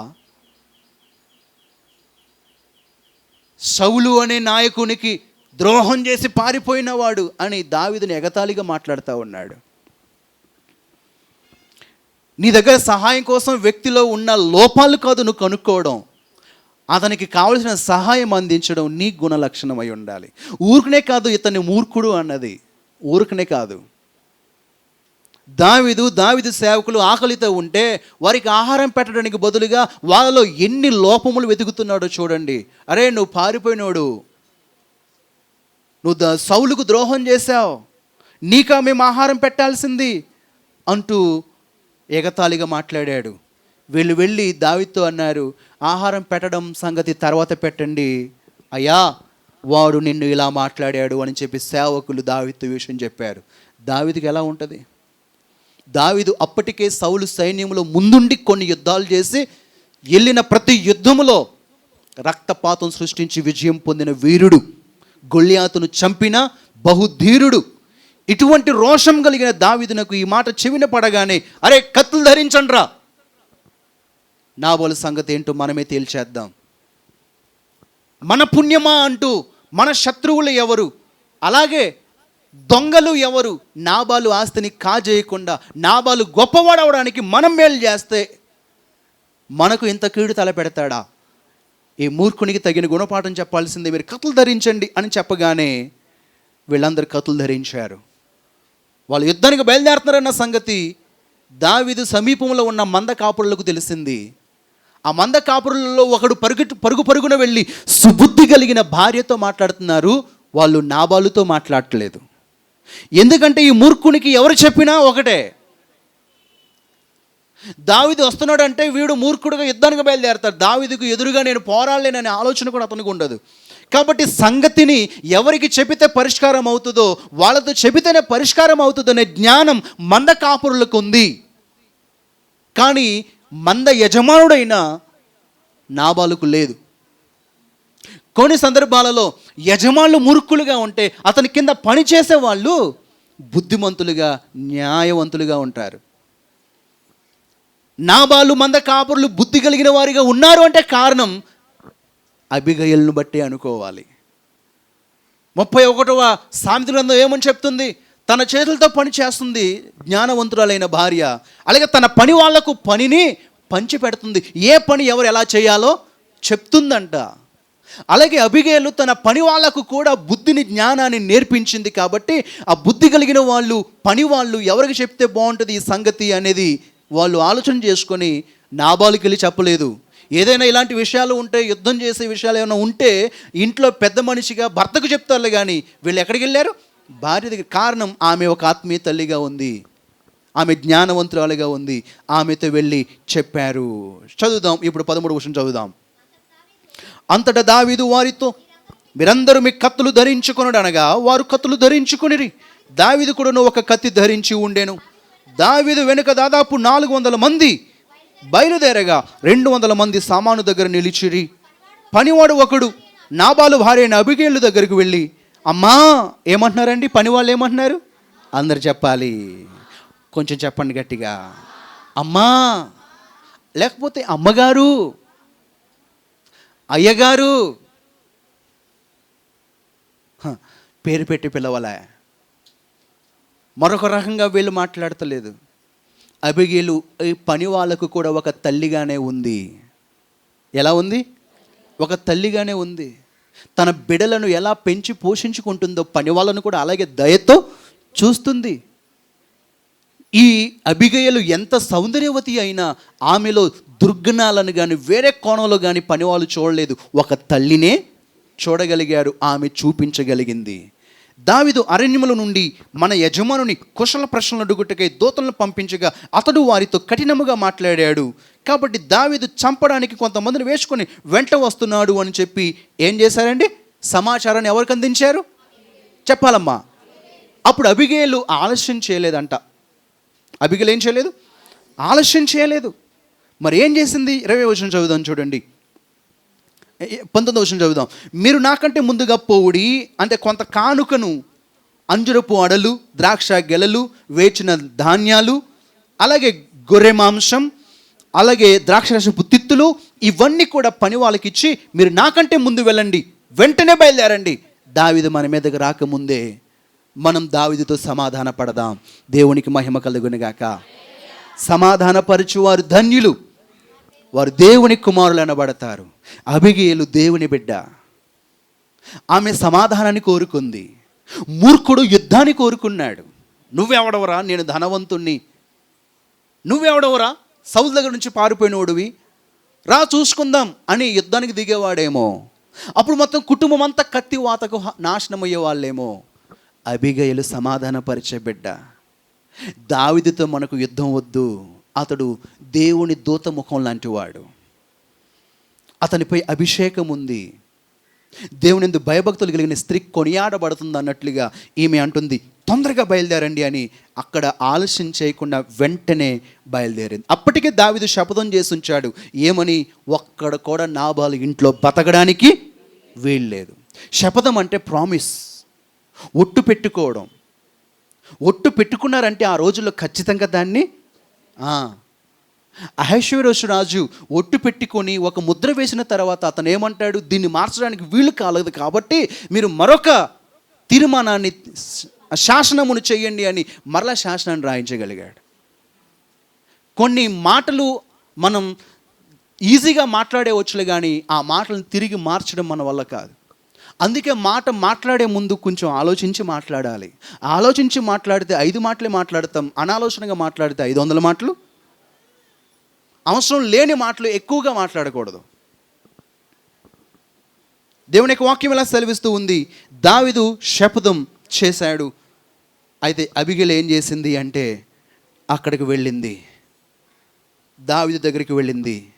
దావీదు దగ్గరికి వెళ్ళి ఏమంటుందో తెలుసా? ఆమె సాగిలపడింది. హల్లెలూయా. చూడండి 23వ వచనం. అబిగేలు దావీదును కనుగొన్నది, గార్ధబొమ్మ మీద నుండి కిందకు త్వరగా దిగింది. దిగడమే కాదండి, సాష్టాంగ నమస్కారం చేసింది, అతని పాదాలు పట్టుకుంది. అబిగేలు ఏం చేస్తుంది? గాడిద దిగింది, మోకరిల్లింది, సాష్టాంగ పడింది, కాళ్ళు పట్టుకుంది. పట్టుకొని అంటుంది, దయచేసి నన్ను మన్నించండి. దయచేసి, ఎంత దీనత్వం అండి. సురేఫెనికయ స్త్రీ యేసు ప్రభు వారి దగ్గరికి వచ్చి అంటుంది, కుక్క పిల్లనేనైనా, నాకు కావాల్సింది నా పిల్ల బాగుపడడం. నువ్వు కుక్కతో పోలిస్తే ఏంటి, నక్కతో పోలిస్తే ఏంటి, నా బిడ్డ బాగుండాలి. ఈ రోజున యేసు ప్రభు దగ్గరికి చాలామంది అన్యులు రావడానికి గల కారణం ఏంటో తెలుసా? ఏ దేవుడైతే ఏంటంటే మనకు మంచి జరగాలి. హల్లెలూయా. దయ్యం పోవాలి, వ్యసనాల నుండి విడుదల పొందాలి, రోగం పోవాలి, సమస్యలు పోవాలి, నేను బాగుండాలి, నా కుటుంబం బాగుండాలి. అందుకోసం ఏ దేవుడైతే ఏంటండి, అవును నువ్వు బాగుండడం కోసం యేసు ప్రభు దగ్గరికి రా. తన దగ్గరికి వచ్చే వారిని ఆయన ఏమాత్రం త్రోసివేసేవాడు కాడు. తన దగ్గరికి వచ్చి మోకరిస్తే, తన కాళ్ళు పట్టుకుంటే అసలు ఆయన నిన్ను కాళ్ళు కూడా పట్టుకొనివ్వడు. మీకు తెలుసా యేసు ప్రభు వారు ఎంత జాలి కలిగిన వాడో? ఆయన కుష్ఠరోగి వస్తే ఆయన హత్తుకున్నాడు.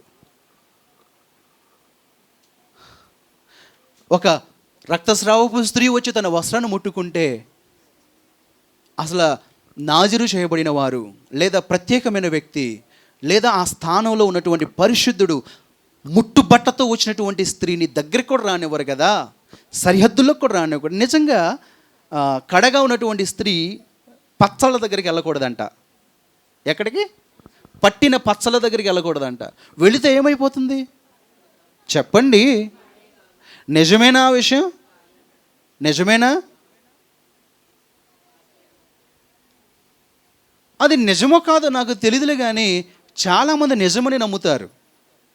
అయితే అది అపవిత్రత అని మాత్రం ఖచ్చితంగా తెలుసు. అవునా కదా? అది అపవిత్రత అని చెప్పి బైబిలే చెప్తూ ఉంది.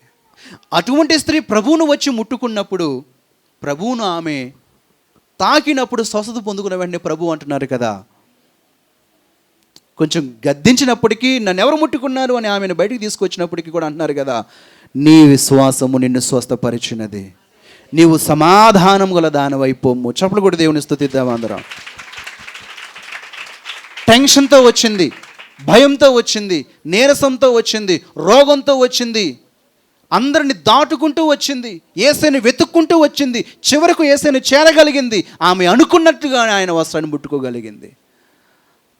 ముట్టుకోవద్దు అనలేదులే, కానీ ముట్టుకుని ఆమె బాగుపడినందుకు ఆయన సంతోషించాడు. ఈరోజున నువ్వేం చేస్తున్నావు? అబిగైల్ లాగా దేవుని పాదాలు పట్టుకోవాలి. ఆమె దావీదు పాదాలను పట్టుకుంది. నీవు కూడా యేసయ్య పాదాలు పట్టుకోవాలి. వచ్చావు మందిరానికి, వచ్చినట్లుగానే వెళ్ళిపోతే ప్రయోజనం లేదు. నీ ఇంట్లో ఉన్న మూర్ఖులు మారాలి, నీ ఇంట్లో ఉన్న పరిస్థితులు మారాలి, నీ ఇంట్లో ఉన్న స్థితిగతులు అన్నీ చక్కబడాలి అంటే అది నీ వల్లే అవుతుంది. ఎవరి వల్ల అవుతుంది? నాబలు వల్ల అవ్వలేదు. కుటుంబాన్ని కాపాడడం అబిగైల్ వల్ల అయింది. అబిగైల్ ఏం చేసింది? దావీదు పాదాలు పట్టుకొని తన భర్త చేసిన పాపం, తాను మాట్లాడిన మాటలు వింటున్నారా, తన మీద వేసుకుంది. తను ఏమంటుంది తెలుసా? నీ దాస్యాలు పాపం అంటుంది. నా భర్త పాపం అనట్లేదు, నా పాపం, నా కుటుంబం చేసిన పాపం అంతా నా పాపముగా నేను భరిస్తూ ఉన్నాను, నన్ను క్షమించండి అంటుంది. దేవునికి స్తోత్రం కలుగును గాక. హల్లెలూయా. నా భర్త అంతేనండి, నా పిల్లలు అంతేనండి, నా కుటుంబం అంతేనండి అని వాళ్ళు చేసిన పాపములు వాళ్ళ మీదే మోపట్లేదు, తన మీద మోపుకుంటుంది. యేసుక్రీస్తు ప్రభు వారు కూడా ఏమన్నారు? అమ్మలారా, మీకోసం, మీ పిల్లల కోసం ఏడవం, మీ కుటుంబం కోసం ఏడవమన్నది. ఈమె అదే పని చేస్తూ ఉంది. నా ఇంట్లో ఏది జరిగినా దానికి రెస్పాన్సిబిలిటీ నేనే కదా అని అంటుంది. నేనేం చేయనండి నా భర్త చేస్తే, నేనేం చేయనండి నా పిల్లలు చేస్తే అని అనే భార్యలు లేరా? అనే తల్లులు లేరా? వదిలించుకొని విసర్జించుకునే వాళ్ళు లేరా? బాధ్యత లేకుండా మాట్లాడేవారు లేరా? ఒకవేళ నువ్వు కూడా అలాగే మాట్లాడితే నీ కుటుంబం ఏమైపోతుంది? మరి ఎక్కడికెక్కడికో వెళ్ళి ఎవరెవరో పాదాలు పట్టుకోవద్దు. యేసయ్య దగ్గరికి వచ్చి యేసయ్య పాదాలు పట్టుకోవలసిందిగా నీకు మనవి చేస్తున్నాను. ఆమె సాష్టాంగపడి ప్రార్థన చేసినప్పుడు, ఆమె దావీదును అడిగినప్పుడు దావీదుకు ఆమె మీద ప్రేమ పొంగుకొచ్చింది, జాలి కనికరం పొంగుకొచ్చింది. శపితం చేసినప్పటికీ కూడా దాన్ని పక్కన పెట్టేశాడు. ఖడ్గాన్ని ధరించినప్పటికీ దాన్ని తీసేశాడు. తను యుద్ధానికి వెళ్ళదలుచుకోలేదు. అబిగైల్ను బట్టి నాబాల్ని క్షమించాడు. నాబాలు నా మాటలను క్షమించాడు. నాబాలు కుటుంబాన్ని చంపకుండా వదిలేశాడు. చప్పలు కొడదామా మరలా గట్టిగా? హల్లెలూయా! ఎంత చక్కని ప్రార్థన ఇది, ఎంత చక్కని విన్నపం ఇది. దావీదు స్థానంలో ఈరోజు నీకు దేవుడే ఉన్నాడు. నీ కుటుంబంలో ఉన్న మూర్ఖులైనటువంటి నీ వాళ్ళను మార్చడానికి నీ చేతన కాకపోతే నువ్వు వచ్చి ఎవరి పాదాలు పట్టుకోవాలి? యేసయ్య పాదాలు పట్టుకోవాలి. అందుకోసం నువ్వు సిగ్గుపడాల్సిన అవసరం లేదు, భయపడాల్సిన అవసరం లేదు.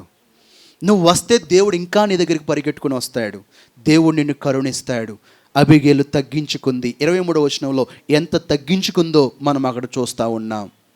ముఖేష్ అంబానీ ఉన్నారు కదా, అతని భార్య నీతా అంబానీ. ఆమె కొన్ని విషయాలలో దాన ధర్మాలు చేస్తా, అనాథలకు సహాయం చేస్తా, తన భర్త చేసే వ్యాపారంలో తాను చాలా మట్టుకి సహకారిగా నిలుస్తుందంట.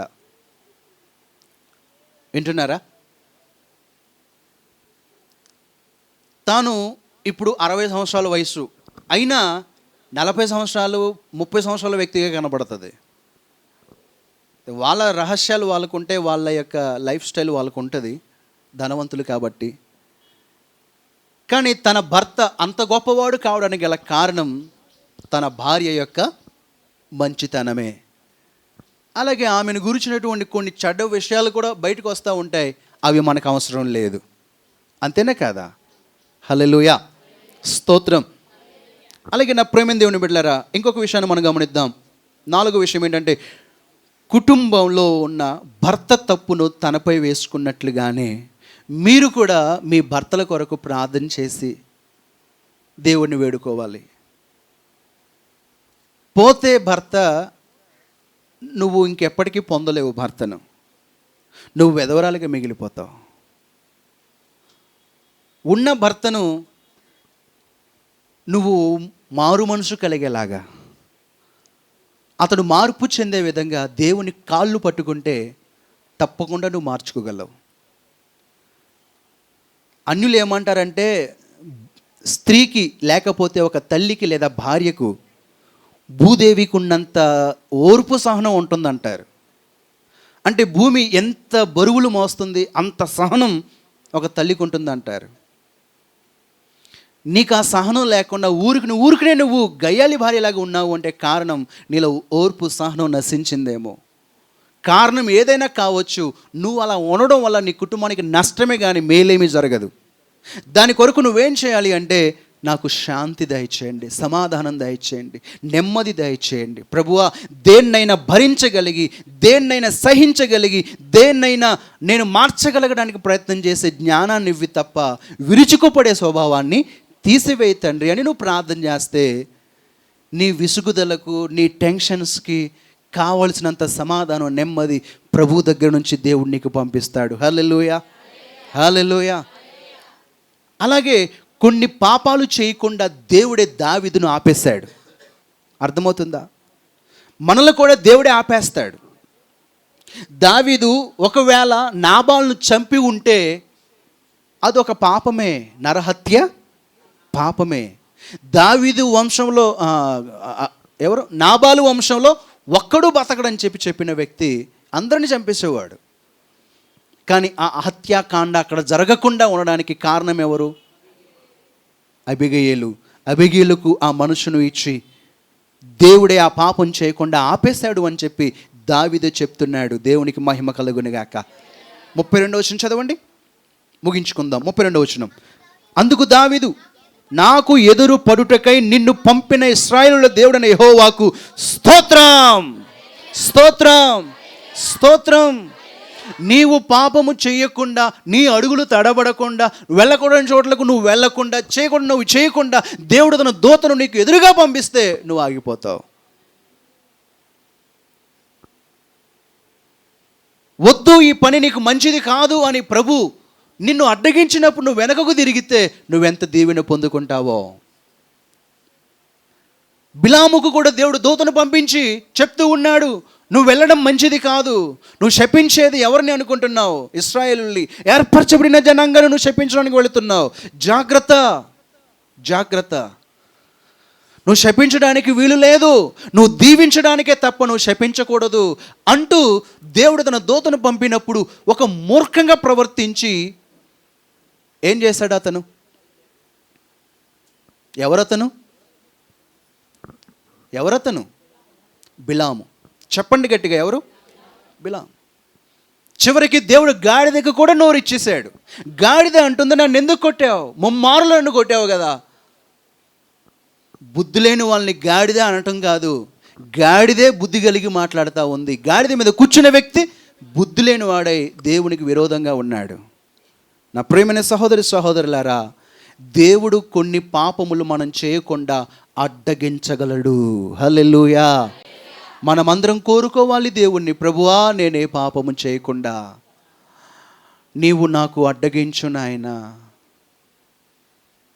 నేను వెళ్ళకూడని చోట్లకు వెళ్ళకుండా, నీకు రోషం పుట్టించకుండా, నీకు బాధ కలిగించకుండా, నీకు వేదన కలిగించే చోటికి నేను వెళ్ళకుండా నన్ను తప్పించు ప్రభువా అని నువ్వు ప్రార్థన చేస్తే ప్రభు ఎలా అయినా తప్పించేస్తాడు. నువ్వు ప్రార్థన చేయాలి, నువ్వు దేవుని సహాయాన్ని కోరాలి. దావీదు అంటున్నాడు, ఇశ్రాయేలు దేవుడు నేను నాబాలు కొంపను నాశనం చేయకుండా నన్ను తప్పించాడు, ఆ దేవునికి స్తోత్రం కలుగునుగాక అని అంటున్నాడు. మనం కూడా మేలు కలిగినప్పుడే కాదు ప్రభుని స్తుతించడం, కీడు తప్పినప్పుడే కాదు ప్రభుని స్తుతించడం, పాపం చేయకుండా ఉన్నప్పుడు కూడా ప్రభువును స్తుతించాలి. నేను ఈ పాపం చేయకుండా నన్ను తప్పించినందుకు దేవానికి కృతజ్ఞతలు. ఎందుకంటే ఆ పాపం చేయకుండా మనం ఉన్నందుకు మన మనసు చాలా నెమ్మదిగా, ప్రశాంతంగా, చాలా తేలిగ్గా ఉంటుంది. కాబట్టి అప్పుడు మనం దేవుణ్ణి స్తుతించాలి. దావీదు అలాగే స్తుతిస్తూ ఉన్నాడు. ఇక 6వ విషయం ఏంటంటే, ప్రమాదం పొంచి ఉన్న నాబాలు మూర్ఖుడు కాబట్టి తొలతూగుతూ ఉన్నాడు ఆనంద డోలికల్లో. ఒక పక్కన దావీదు యుద్ధం చేయడానికి, చంపడానికి కత్తులు ధరించుకొని వస్తున్న సమయంలో ఇతను ఏం చేస్తాడండి? ఇక్కడ చెప్పాలందరూ కూడా తాగుతూ ఉన్నాడట. చూడండి 25వ అధ్యాయం 36వ వచనం చదువుదాం.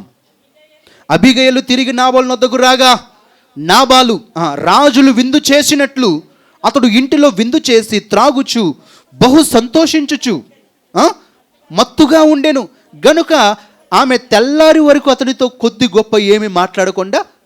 వినండి ఒకసారి, కొంచెం తాగడం వల్ల బాధ మర్చిపోతారు అని అంటారు. ఏమంటారు? అందరు చెప్పండి. కాబట్టి కొంచెం తాగడంలో తప్పేమీ లేదు. కానీ ఆ కొంచెంతో ఎవడు ఆగడు, అది ఒక వ్యసనంగా మారుతుంది. నిండా మునుగుతాడు. నిండా మునగడమే కాదు, దాంతోనే స్నానం చేస్తాడు, దాంతోనే మొహం కడుగుతాడు. అదో పెద్ద ఫ్యాషన్ అయిపోయింది ఈ రోజుల్లో. మొన్న ఒక ఆయన ఏం చేస్తున్నాడు అంటే, ఒక పామును మొలకు చుట్టుకున్నాడు. అతడు పాములు పట్టేవాడు అయితే కాదు, కానీ అతడు మత్తులో ఉన్నాడు. పాము వచ్చేసింది తన దగ్గరికి, చెత్త పట్టుకున్నాడు. అదేమో మొలకు చుట్టేసుకుంది, అది కరవడానికి ఇలాగా ఊగుతూ ఉంది. వీడేం చేస్తాడంటే ఇలా స్టైల్గా సిగరెట్ కాలుస్తూ ఉన్నాడు, మత్తులో ఉన్నాడు. దాని పని అది చేసేసుకొని వెళ్ళిపోతుంది. తర్వాత ఈ బాబా గారు ఎక్కడికి వెళ్తారు? మాణిక భాష ఎక్కడికి వెళ్తాడు? అంతే. నాకు తెలిసిన ఒక ఆయన ఉన్నారు, పాము వచ్చింది అని చెప్తే తాగేసి పట్టడానికి వెళ్ళాడు. వెళ్ళినటువంటి ఆయన పామును పట్టేసేసి పోనీ దేంట్లోనే బంధించేసి పంపించేస్తే ఓకే, కానీ దాన్ని పట్టుకొని అందరికీ చూపిస్తూ ఆటలాడుతూ ఉన్నాడు. ఈలోపు అది వెనక్కి తిరిగి తన కుడి చేతిని కొరికేసింది. చనిపోయాడు ఆయన. నేను అతని దిన కార్యక్రమానికి వెళ్ళాను. అయ్యో ఇతను ఎలా చనిపోయాడు? పొరపాటున పామును పట్టుకుంటుండే చనిపోయాడా కరిసి అంటే? కాదండి, పాముతో ఆటలాడడం వల్ల అది కరిసి చనిపోయాడు. ఓహో అదా కారణం. ఆ తర్వాత బాధపడడం కూడా మానేశాను. నా ప్రియమైన సహోదరులారా, పాముతో ఆటలాడుట అనేది చాలా ప్రమాదకరం. ప్రమాదం పొంచుకొస్తుంది అంటుండగా సెల్ఫీలు దిగే వాళ్ళు చాలామంది ఉంటారు. ఒక ఆమె వెనకాలనేమో ముసలి చూస్తూ ఉంది ఈమెను మింగడానికి. ఈమె ఏమో సెల్ఫీ దిగుతూ ఉంది వెనకాల ఉన్నటువంటి ఇంకొక ఆమెతో. ఆ మొసలి ఉన్నట్టుండి ఒక్కసారి ఈమెను కాళ్ళకు తన్ని ఎగరేసి నోట్లో తన తల పడేలాగా ఎగరేసుకొని మింగేసేసి వెళ్ళిపోయింది చెరువులోకి. ఇవన్నీ బయటకు వస్తూ ఉంటాయి. నా ప్రేమ దేవుని బిడ్డలారా, పాపము ఎంత ప్రమాదకరమైనదో, శోధన ఎంత ప్రమాదకరమైనదో తెలిసి కూడా ఆటలాడుతూ ఉన్నాడు, తాగుతూ ఉన్నాడు, తాగి ఉన్నాడు. ఎవరు? నాబాలు. మరి మూర్ఖుడు కాక ఏమవుతాడు? అయితే భార్య వచ్చి విషయం చెప్దామనుకున్నది. దావీదు ఇలా వచ్చి నీ కొంపను నాశనం చేయడానికి చూస్తున్నాడు అని చెప్పడానికి వచ్చేటప్పటికి అప్పటికి అతను ఏమై ఉన్నాడంటే నిండా మునిగిపోయి ఉన్నాడు. ఆ టైంలో మాట్లాడాడు అనుకోండి, అక్కడ విషయం వేరే విధంగా ఉంటుంది. అప్పుడే కత్తి పట్టుకుని బయలుదేరతాడు దావీదు మీద యుద్ధానికి. తాను యుద్ధం చేయగలనా లేదా అన్నది తనకు తెలియదు. ఎవడాడు దావీదు అని చెప్పి బయలుదేరతాడు. ఒక్క దెబ్బ కొడితే అక్కడ చచ్చి ఊరుకుంటాడు. ఈమె జ్ఞానవంతురాలు కాబట్టి అలా తాగేసి ఉన్నప్పుడు ఏమీ మాట్లాడకూడదని చెప్పి ఊరుకొని ఉంది. పొద్దున్నే లేచి చెప్పింది ఏమనంటే, రాత్రి నువ్వు చాలా బిజీగా ఉన్నావు, మత్తులో ఉన్నావు, నిన్ను నీ కుటుంబాన్ని నాశనం చేయడానికి దావీదు కత్తి ధరించి రాబోయాడు, నేను వెళ్ళి ఇలా అడ్డుపడ్డాను, కాళ్ళు పట్టుకున్నాను కాబట్టి ఆగాడు అని చెప్పినప్పుడు, దావీదు కత్తి ధరించుకొని వస్తున్నాడు, వచ్చేవాడు ఆగిపోయాడు అనే మాట విన్నా నాబాలుకు గుండె ఆగిపోయిందంట. ఆగిపోయింది ఒక క్షణం. ఇక ఊపిరి పీల్చుకోలేకపోయాడు. దావీదు అంటే అంత భయం ఉన్నవాడు దావీదు గురించి ఎందుకు చెడుగా మాట్లాడాడు? అర్థమవుతుందా లేదా? దావీదు గురించి ఇంత భయం కలిగిన ఈ పిరికి వ్యక్తి దావీదుని గురించి చెడ్డగా మాట్లాడడానికి ఎలా నోరు తెరిచాడు? అంతే, మూర్ఖులు తొందరపడి మాట్లాడేస్తారు. తర్వాత పశ్చాత్తాపడిన ఆ మాటలు తిరిగి వెనక్కి తీసుకోలేరు. 10 రోజులు అతడు మత్తుడై అలా పడి ఉన్నాడంట, రోగి అయి. ఆ 10 రోజుల తర్వాత దేవుడే అతన్ని మొత్తితే అతడు చనిపోయాడు. దావీదు పాపం చేయకుండా దావీదును ఆపిన దేవుడే దావీదుకు కంటకుడుగా శత్రువుగా ఉన్న వ్యర్థమైన ప్రలాపాలు పేలినటువంటి నాబాలును హతమార్చింది కూడా దేవుడే. మీకు అర్థమవుతుందా? దేవుడు నీ తరపున యుద్ధం చేస్తాడని. వాళ్ళని చంపకుండా ఊరుకున్నందుకు దావీదుకు దేవుడు మంచి బహుమానం ఇచ్చాడు. ఈ రోజున నీవు కూడా తగ్గించుకుంటే, ప్రార్థన చేసుకొని ఓర్పు సహనంతో ఉంటే తప్పకుండా దేవుడు నీకు న్యాయం చేస్తాడు. దేవుడు ఈరోజు నీతో ఏమని మాట్లాడుతున్నారు అంటే, బలు రక్కస చెట్లలో వల్లి పద్మముగా నువ్వు ఉన్నావు. నీ ఇంట్లో నువ్వు వల్లి పద్మం అయితే నీ భర్త ముళ్ళుగా ఉండొచ్చు, లేదా నీవు ముళ్ళుగా ఉంటే నీ భార్య మరోలా ఉండొచ్చు, ఏమో ఎవరైనా ఎలా అయినా ఉండొచ్చు. నీ పని వాళ్ళ మధ్యలో, నీ ఉద్యోగంలో, నీ వ్యాపారంలో, నీ బంధువుల్లో, నీ ఇంటిలో, నీ ఊర్లో, నీ గ్రామం, ఎక్కడున్నా సరే నువ్వు వల్లి పద్మంలాగా ఉండాలని ప్రభు కోరుకుంటున్నాడులే కానీ నువ్వు ముళ్ళుగా మారాలని దేవుడు కోరుకోవట్లేదు. నువ్వు పద్మములాగా ఉంటే, లేదా ఫ్లవర్ లాగా ఉంటే దేవుడు నిన్ను భద్రతగా కాపాడుతాడు. ముళ్ళుని ఎవరు కాపాడాల్సిన అవసరం లేదు. ప్రభువా, నీ కృపలో నన్ను భద్రపరచు, నన్ను కాపాడు అని నువ్వు ప్రార్థన చేసుకో. దేవుణ్ణి వేడుకో, దేవుణ్ణి బ్రతిమలాడుకో. సుబుద్ధి గల భార్యగా ఉండు, అన్నీ సహించు, దేవునికి మొరపెట్టు. ప్రతి సమస్యలోనూ కూడా దేవునితో పోరాడు. నిన్ను తప్పించడానికి, నిన్ను రక్షించడానికి, ఎలాంటి మూర్ఖుల నుంచైనా నిన్ను కాపాడడానికి దేవుడు సిద్ధంగా ఉన్నాడు.